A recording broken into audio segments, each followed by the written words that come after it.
عليكم ورحمة الله وبركاته.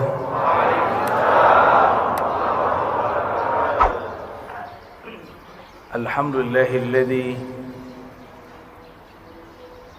بنعمته تتم الصالحات، والحمد لله عدد ما خلق في السماء، والحمد لله عدد ما خلق في الأرض، والحمد لله عدد ما بين ذلك، والحمد لله عدد ما هو خالق.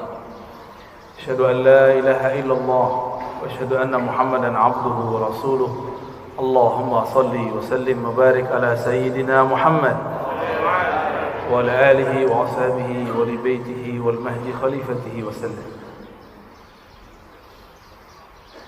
Ibu Bupati dan Bapak Wakil yang dimuliakan Allah, betapa senangnya kita umaranya ikut ngaji. Alhamdulillah. Kalau kata pengantar cukup wakil atau sekdanya, tapi kalau ngaji langsung orangnya. Alhamdulillah. Bapak Ketua Pengurus MUI, Ketua Takmir, para ulama dan jamaah yang dimuliakan Allah. Tidak mudah bangun sebelum subuh, ya. Karena tidak mudah jika dipikirkan pakai akal.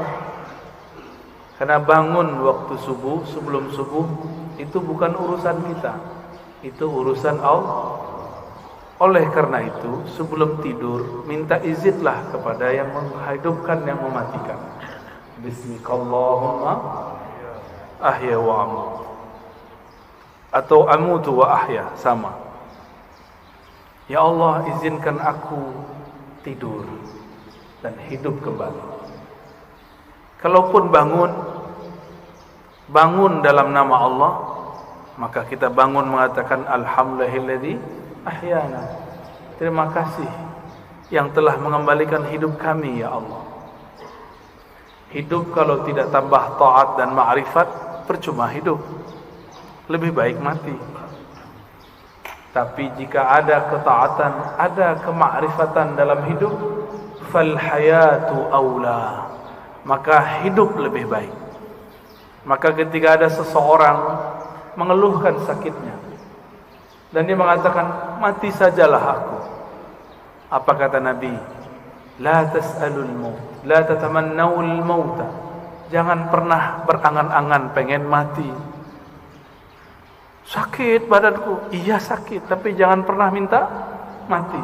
Karena jika engkau mati, inqata'al amal, engkau tidak dapat lagi beramal. Ya, engkau tidak dapat lagi beramal. Dan ingat, orang kalau sudah mati, dia harus tetap menyempurnakan ruhaninya.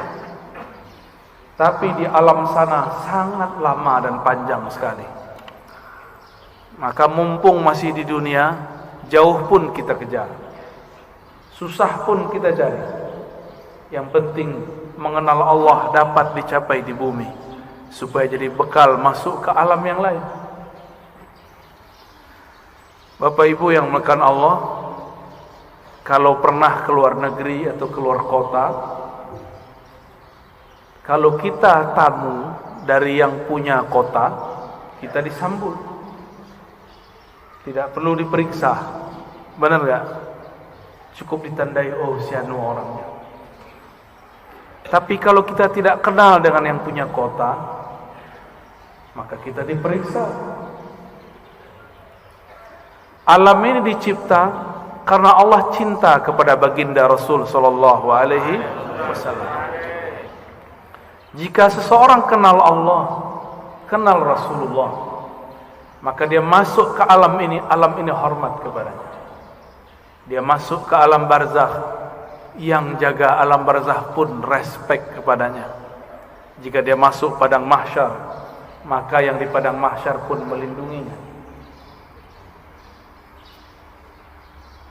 Kita mau datang ke satu tempat, kenal penguasanya, dijaga bukan? Dijaga. Yang jadi raja pemimpin di alam semesta, Itulah baginda Rasul sallallahu alaihi wasallam. Beliau bergelar Sayyidul Alamin, penghulu alam semesta. Apabila saya kenal Rasulullah sallallahu alaihi wasallam, maka ketika di alam barzakh Rasulullah lah yang menyambut. Tapi kalau kenalnya baru imam, lumayan. Imam itu nanti yang akan sambut. Kalau kenal Allah, pasti kenal Rasulullah. Tidak ada orang kenal Allah kecuali lewat pintu Rasulullah. Maka ma'rifat mengenal ada dua jalur. Ada ma'rifat Muhammadi, mengenal dengan jalur Nabi Muhammad. Ada ma'rifat Azaziliyah, Iblisiyah. Ada mengenal jalur iblis.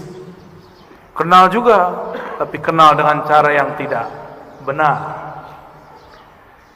Allah Subhanahu wa taala mengatakan, "Qul in kuntum tuhibbunallah fattabi'uni." Katakanlah jika engkau betul cinta kepada Allah, maka ikutilah jalanku. Ikutilah aku. Ikuti Rasulullah sallallahu alaihi wasallam. Maka banyaklah kelompok yang mengaku dialah yang paling ikut Rasulullah sallallahu alaihi wasallam. Yang diikut bukan model baju. Yang diikut akhlak yang punya baju. Kalau model baju berubah-ubah per zaman. Ini bajunya kurang sunnah nih sebagiannya. Rasulullah itu suka pakai baju impor. Percaya tak? Baca Sahih Bukhari. Rasulullah selalu pakai baju dari luar negeri. Dari Bahrain. Beliau tinggal di Madinah. Dari Persia, dari Romawi, dari Yaman, dari Mesir, dari Syam. Selalu memakai pakaian dari luar. Ada yang beliau beli, ada yang dibelikan. Tapi lebih banyak dibelikan orang. Ya. Karena setiap kali ada orang datang, kasih beliau sallallahu alaihi wasallam hadiah. Bahkan dalam hadis yang sangat masyhur, ada seseorang memberi hadiah kepada Nabi sallallahu alaihi wasallam. Baru saja dipakai, tiba-tiba ada yang angkat tangan, "Wahai Rasulullah, demi Allah, berilah aku jubah yang kau pakai." Hadis riwayat Imam Muslim. Rasulullah tolak. Rasulullah itu Abul Arwah, Abul Alamin, bapaknya alam semesta. Karena beliaulah alam ini Allah cipta. Maka jika ada anak-anaknya minta, tidak mungkin beliau tolak. Bukan saja manusia, semua yang di alam ini meminta, pasti beliau terima. Maka beliau mengatakan, "Baik, diamlah sebentar, biar aku pakai dulu, biar senang dulu yang memberi." Kira-kira begitu kalau dia maknai. Nabi mengatakan, "Diam sejenak, aku pakai dulu." Dipakai sebentar, berpindahlah keharuman beliau sebagian kepada jubah itu. Baru beliau memberikan kepada orang ini. Tapi setelah itu ribut. Sahabat-sahabat marah kepada yang meminta. Tapi apa kata yang meminta? "Tahukah kalian untuk apa aku meminta ini? Aku meminta jubah Rasulullah untuk menjadi kain kafanku jika aku masuk kubur." Jadi beliau ingin dapat bau Rasulullah sallallahu alaihi wasallam. Keharuman Nabi tercium sampai ke langit. Beliau baru lahir, disambut oleh semua malaikat.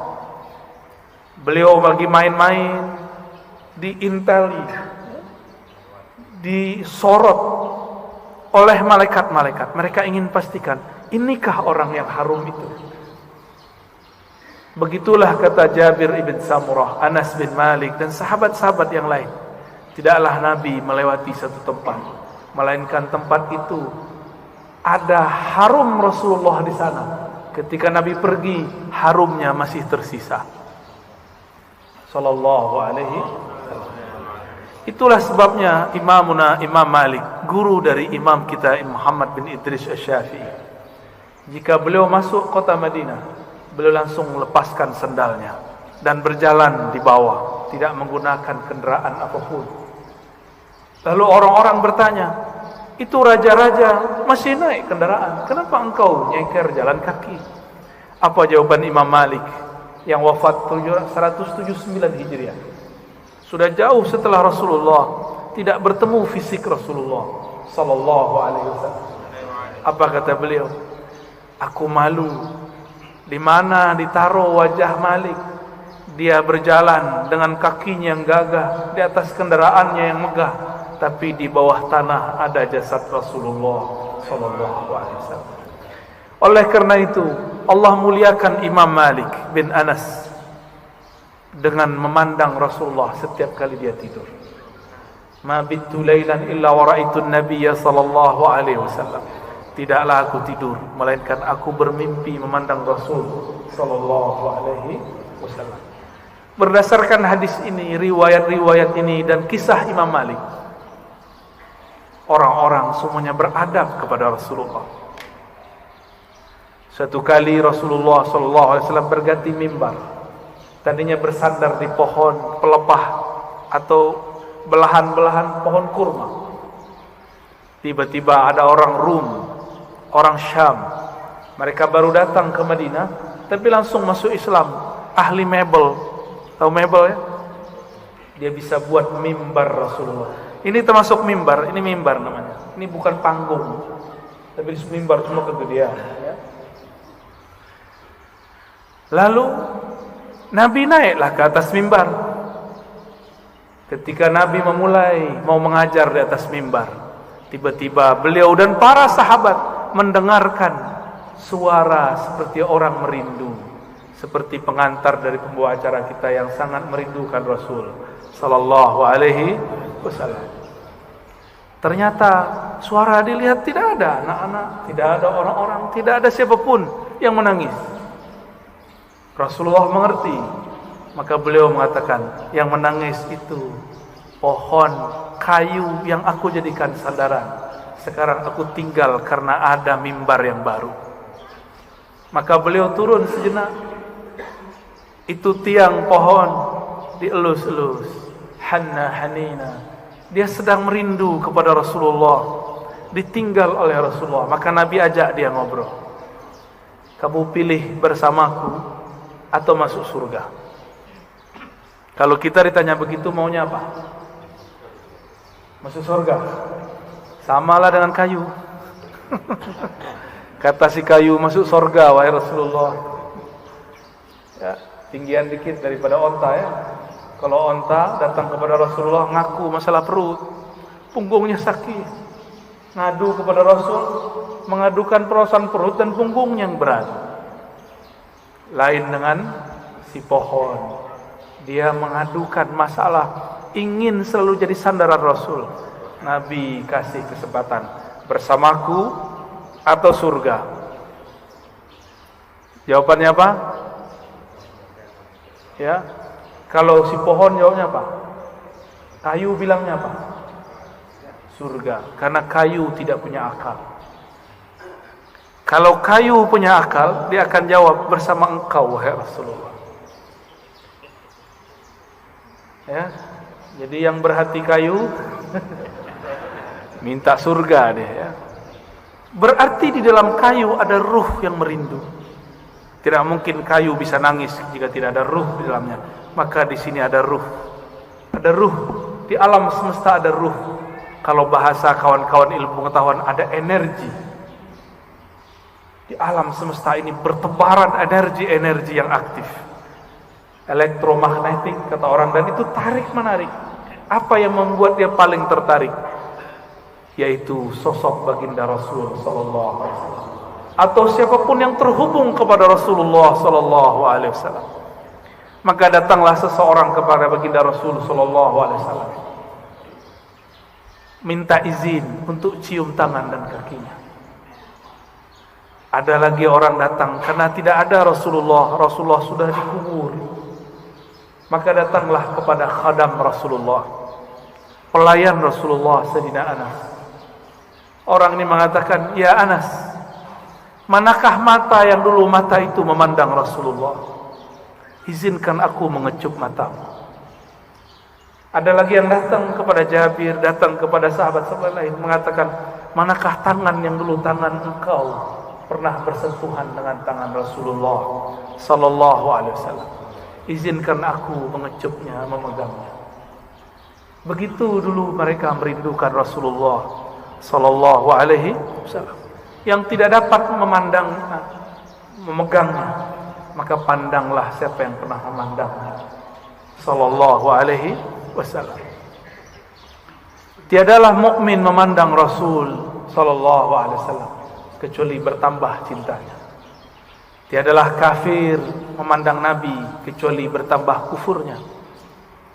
Tiadalah munafik memandang Nabi sallallahu alaihi wasallam kecuali bertambah kemunafikannya. Maka memandang Nabi pun bukan tanda orang itu selamat. Dengan apa dia memandang? Abu Jahal pandang Muhammad bin Abdullah atau Muhammad Rasulullah. Siapa yang dipandang oleh Abu Jahal, Abu Lahab? Muhammad anak saudaraku. Dia tidak pandang Muhammad Rasulullah sallallahu alaihi wasallam. Satu kali Jabir ibn Samurah diajak jalan-jalan oleh Rasulullah sallallahu alaihi wasallam. Sampailah di satu tempat.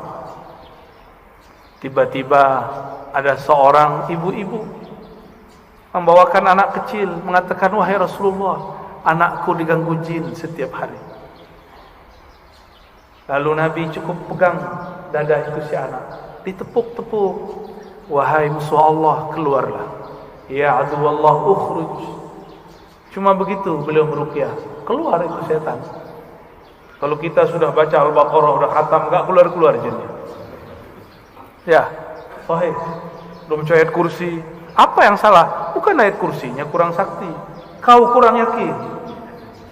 Ya. Itu masalahnya. Rasulullah SAW sumber keyakinan, maka tidak perlu baca-baca. Beliaulah Al-Quran yang berjalan. Ketika Sayyidah Aisyah mengatakan akhlaknya Rasulullah adalah Quran, berarti Rasulullahnya apa? Jika akhlaknya Quran, sifatnya apa? Jika akhlaknya Quran, namanya apa? Jika akhlaknya Quran, zatnya apa? Yang punya akhlak itu dirinya siapa? Tentulah ia hakikat dari Al-Quran itu sendiri.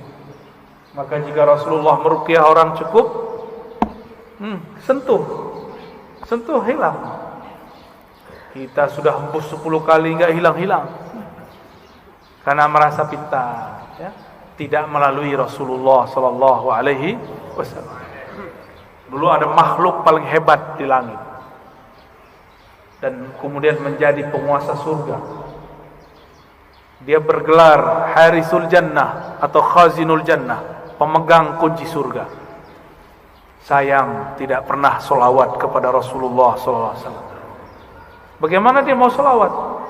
Ternyata kadang-kadang orang itu diuji dengan orang yang paling dia benci. Iblis diuji untuk solawat kepada makhluk keturunan dari orang yang dia paling benci. Siapa yang paling dia benci? Nabi Adam. Nabi Adam punya keturunan, namanya Muhammad bin Adam. Masih ingat kisah Nabi Musa didatangi iblis? Ya. Apa kata si iblis? Musa, aku mau tobat nih. Jadi iblis pernah sadar sebentar, ya. Itu sadarnya iblis pertama kali. Mus, mau tobat nih, gimana nih? Apa kata Nabi Musa? Oh, gampang. Nih saya tunjukin jalannya. Dulu perintah yang disuruh kepada engkau masih berlaku. Apa itu? Sujudlah kepada Adam. Tuh, saya tunjukkan pintu kuburnya. Sujudlah kepadanya. Iblis matanya langsung nyala. Dia bentak Nabi Musa. Musa, engkau main-main. Dia hidup pun aku tidak sujud, apalagi sudah bau tanah. Tambah sombongnya. Maka tidaklah setiap hari memandang iblis kepada kekasih Allah kecuali bertambah kekufurannya. Aba wastakbara wa kana minal kafirin. Enggan, sombong, dan dia selalu kafir. Maka kana di situ bahasa Arab yadullu 'ala tsubut wal dawam, menunjukkan itu tetap dan selalu begitu. Maka kana tidak berarti selalu past tense, dia telah, tapi dia selalu.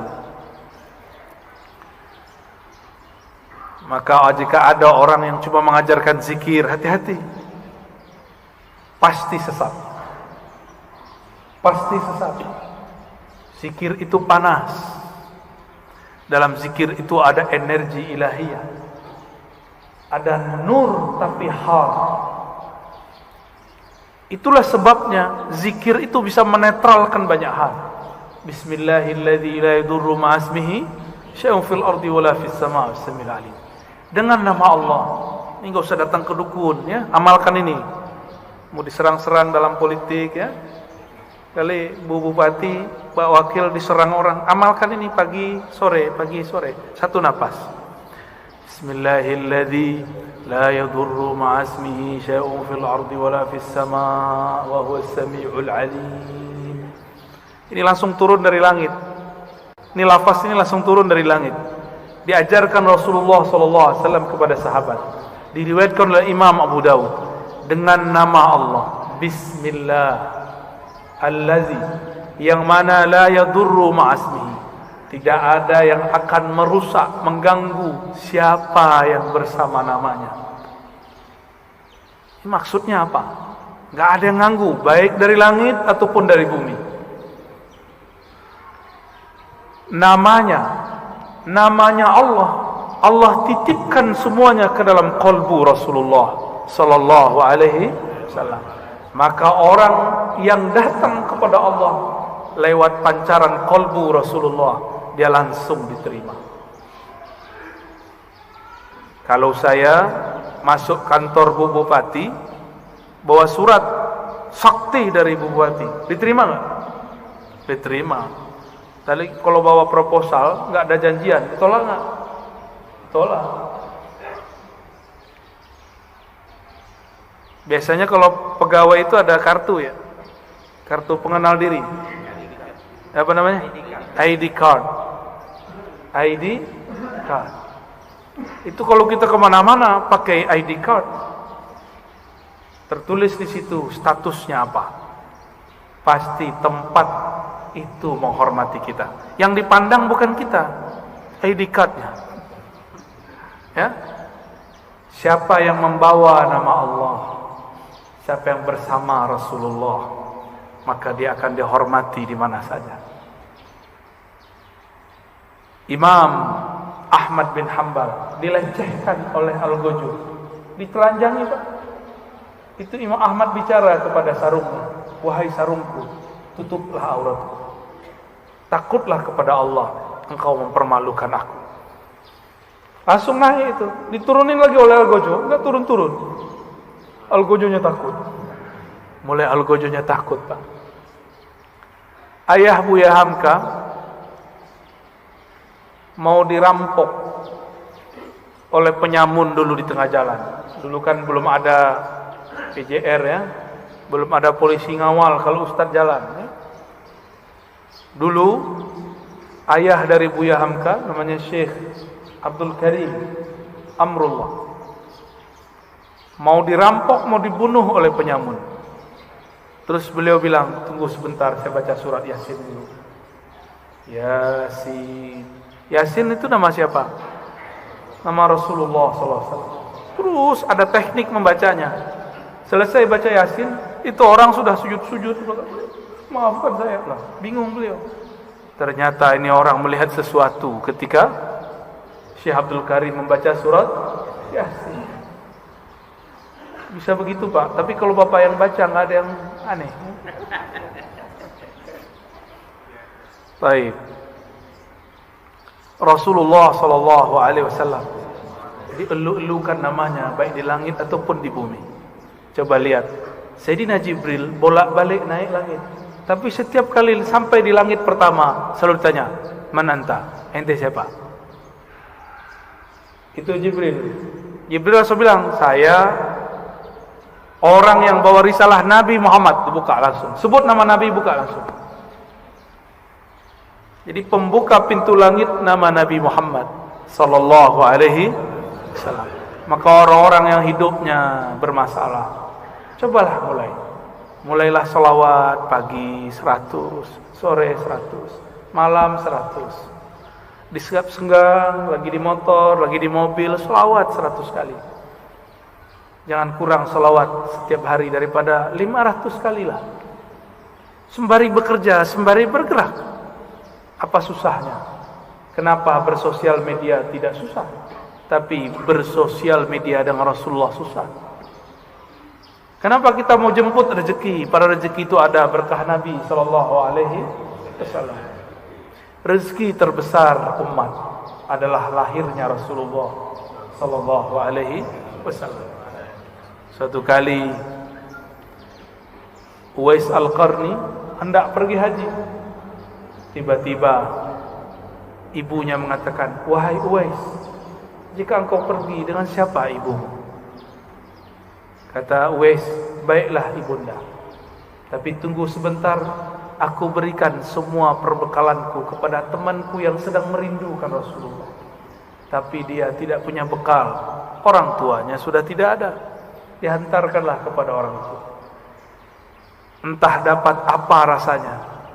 Orang-orang berangkat, dia tidak bisa berangkat. Teman-temannya Uwais dan teman-temannya semua berangkat, orang ini enggak berangkat.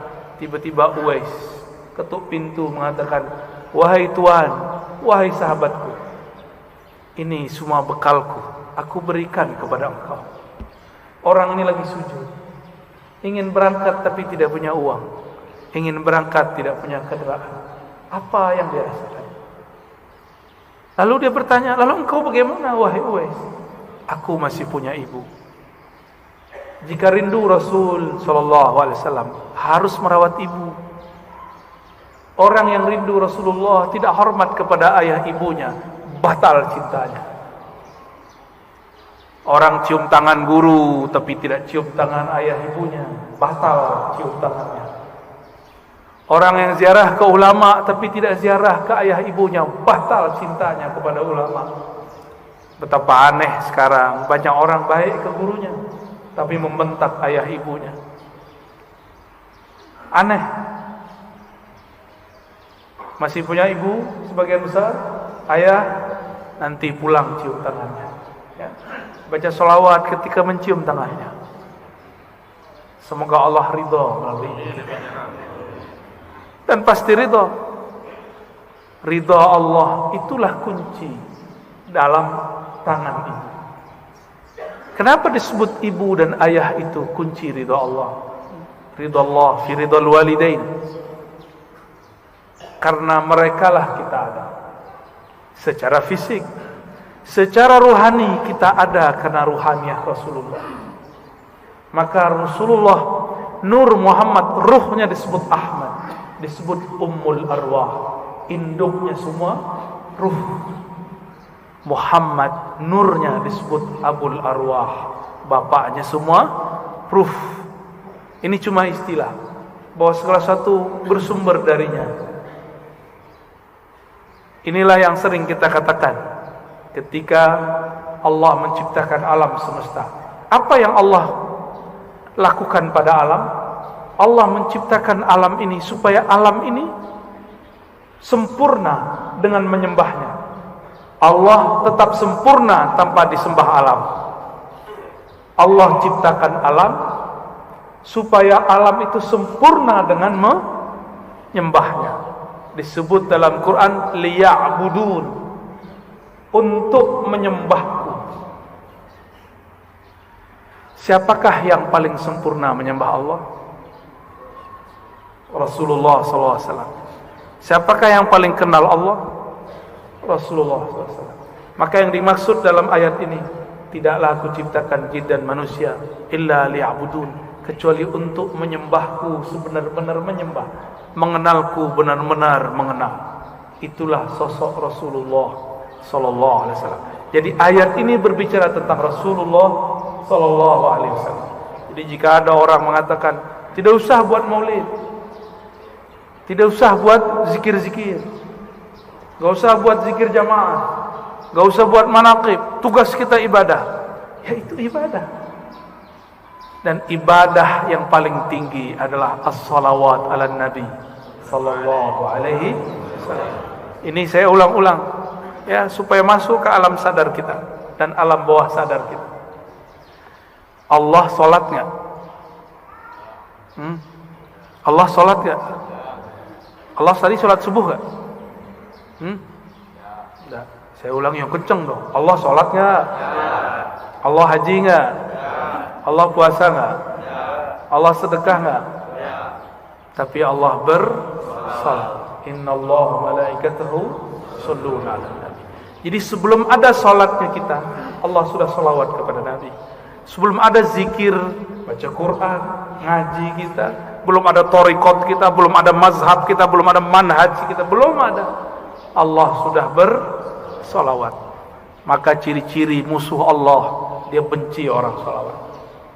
Meskipun sorbannya 7 kali lilit, meskipun jenggotnya sepanjang tali apa? Tali rapia. Bapak kayaknya kesal banget orang itu ya. Korban sepertinya ini ya. Nggak ngaruh ya. Tidak berpengaruh.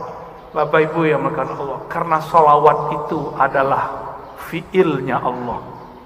Salawat itu apa? Apa arti fiil? Kerjanya Allah. Dengan salawat itulah Allah menciptakan alam. Salawat itu artinya cinta dan kasih sayang. Maka kalau kita salawat, Allahumma salli ala Sayyidina Muhammad, apa artinya? Ya Allah, sampaikan cinta, salam, kasih sayang kepada baginda Nabi Muhammad. Jadi salawat itu jangan pakai terjemahan biasa. Ya Allah beri salawat ke Nabi Muhammad. Itu bukan memaknai, itu namanya translate. Menterjemah. Berselawatlah dengan rasa. Berselawat dengan rasa. Kita mengatakan, Ya Allah, baligh salami wa salati ala Sayyidina Rasulullah. Sampaikan salamku, rinduku, cintaku kepada Rasulullah sallallahu alaihi wasallam. Kalau sudah cinta, apapun yang disuruh, yang dimintanya, mau enggak? Dulu kita belum kenal orang, ngasih 500 aja susah. Sekarang sudah jadi pasangan, mau dia minta 5M, kalau ada kita kasih. Kalau nggak ada, salawat. Jamaah subuh yang diberkahi Allah, bahkan subuh ini ada karena salawat kepada Rasulullah sallallahu alaihi wasallam. Was-subhi idza tanaffas. Begitu ayatnya. Demi waktu subuh yang berhembus, yang bernafas. Jika Allah tidak bernafas dengan salawatnya, maka bunyi nafasnya Allah salawat kepada Rasulullah sallallahu alaihi wasallam. Maka niatkan hidup ini untuk bersalawat kepada Rasulullah. Inilah yang disebut takhallaqu bi akhlaqillah. Tirulah fiil-fiilnya Allah. Tirulah akhlaknya Allah. Allah itu mencipta alam dengan dalam salawatnya karena cinta kepada Rasulnya. Maka beramallah karena cinta. Bukan lagi buat maulid, buat manakib karena ada hajat. Pak Kiai, Pak Ustaz, doakan saya bisa beli apa? Beli rumah. Pak Kiai, doakan saya beli mobil. Pak Kiai, samalah kau dengan onta itu ya. Onta datang ke Nabi, ya Rasulullah, perutku lapar. Tugasku banyak, tuanku nggak tahu diri. Onta datang nangis, yang dikadukannya bukan ya Allah Rasulullah izinkan aku bersamamu, nggak ada dia ngomong begitu. Onta, paham onta? Si kayu ngomong, aku ingin di surga aja. Tapi beda dengan Abu Bakar, beda dengan Umar, beda dengan Utsman, beda dengan Ali. Mereka ingin jadi pintu-pintunya Rasul. Maka ujung dari pintunya Rasulullah, pintu terdekat Sayyidina Ali. Apa kata beliau? Aku kota ilmu, alilah pintunya. Maka tiada satu mazhab, satu manhaj, satu aliran, satu pemikiran yang sahih kecuali sanadnya bersambung kepada Sayyidina Ali. Tapi syaitan tidak tinggal diam. Dia buatlah, dia campur adukkanlah cinta kepada Ali dengan benci kepada sahabat. namanya kelompok Rafidhah, kelompok yang membenci sahabat Rasul sallallahu alaihi wasallam. Ya, kita cinta Sayyidina Ali, cinta juga sahabat Rasul. Ini perbedaan kita dengan Syiah Rafidhah. Mari berguru kepada orang bersanad, nanti bersambung kepada Sayyidina Ali. Lebih kurang itu pengantar rindu yang dapat saya sampaikan. Ya, di sela-sela rihlah. Rihlah artinya perjalanan. Dulu Rasulullah buat rihlah. Insyaallah kalau lain kesempatan kita teruskan.